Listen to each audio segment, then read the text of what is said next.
But getting back into nuclear weapons, the Air Force has admitted they've been testing and trying to develop things like antimatter bombs that could actually destroy the entire planet.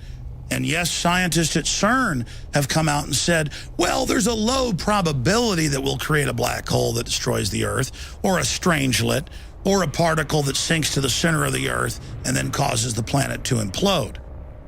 My problem is this. The globalists have shown that they think they're God, but they're not. They're very reckless.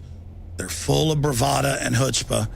And we now have hundreds of nuclear reactors in the world that are close to 40 years old or older, which are now literally rotting. And 9 out of 10 reactors are now reportedly leaking radiation. And the elite just doesn't care. You know, a great example of this was in the 1940s when they first tested the first A-bomb. Many of the scientists thought that it could ignite the world's atmosphere and kill the habitability of our planet. Thank God it didn't ignite the atmosphere.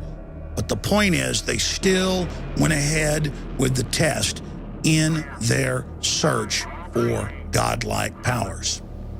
Now I am become death, the destroyer of worlds.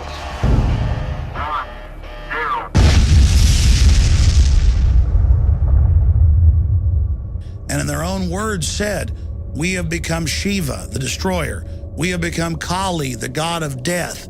We are going to take on these powers even if it destroys us. A few decades later, the United States had tested more than 100 high-power hydrogen bombs in the upper atmosphere and in the Van Allen radiation belt.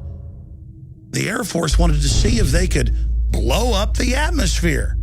Again, they tell us all day give up our liberties because somebody might detonate a car bomb, but meanwhile, they're firing hydrogen nuclear weapons into the upper atmosphere in an attempt, in their own words, to blow a hole in the atmosphere.